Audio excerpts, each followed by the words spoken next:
Chapter 5. A Mad Tea Party. There was a table under a tree outside the house, and the March Hare and the Hatter were having tea. A dormouse was sitting between them, asleep. The three of them were all sitting together at one corner of the table. But the table was large, and there were many other seats. Alice sat down in a big chair at one end. "Have some coffee," the March Hare said in a friendly voice.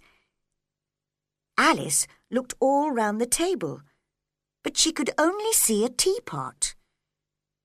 "I don't see any coffee," she said. "There isn't any," said the March Hare. "Then why did you ask me to have some?" said Alice crossly. "It wasn't very polite of you." "It wasn't very polite of you to sit down. We haven't invited you to tea," said the March Hare. "But there are lots of seats," said Alice. "Your hair's too long," said the Hatter, looking at Alice with interest. "It's not polite to say things like that," said Alice. The Hatter looked surprised, but he said, "Why is a bird like a desk?" Alice was pleased. She enjoyed playing word games, so she said, "That's an easy question." "Do you mean you know the answer?"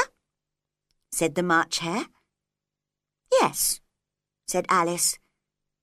"Then you must say what you mean," the March Hare said. "I do," Alice said quickly. "Well, I mean what I say, and that's the same thing, you know." "No, it isn't," said the Hatter. "Listen to this. I see what I eat means one thing, but I eat what I see means something very different." Alice did not know what to say to this, so she took some tea and some bread and butter while she thought about it. The Dormouse woke up for a minute and then went to sleep again.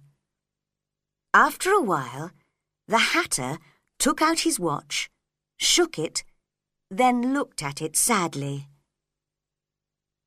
2 days slow. I told you that butter wasn't good for watches, he said angrily to the March Hare. "It was the best butter," said the March Hare sadly. Alice was looking at the watch with interest.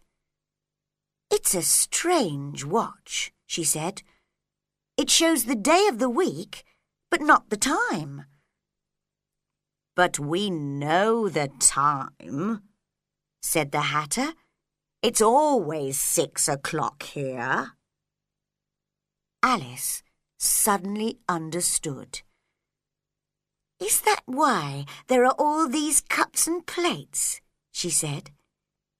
"It's always tea time here, and you go on moving round the table. Is that right? But what happens when you come to the beginning again?" "Don't ask questions," said the March Hare crossly. "You must tell us a story now." "But I don't know any stories," said Alice. Then the March Hare and the Hatter turned to the Dormouse. "Wake up, Dormouse!" they shouted loudly in its ears. "Tell us a story!" "Yes, please do," said Alice. The Dormouse woke up and quickly began to tell a story. But a few minutes later, it was asleep again. The March Hare poured a little hot tea on its nose, and the Hatter began to look for a clean plate.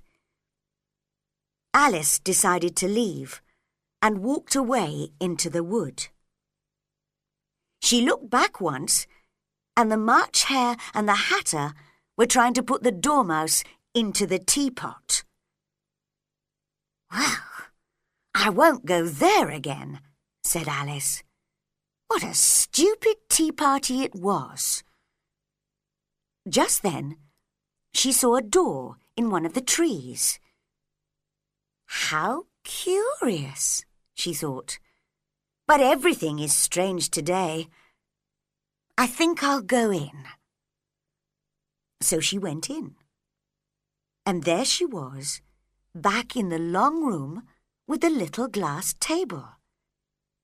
At once, she picked up the gold key from the table, unlocked the little door into the garden, and then began to eat a piece of mushroom. When she was down to about 30 centimetres high, she walked through the door, and then, at last, she was in the beautiful garden with its green trees and bright flowers.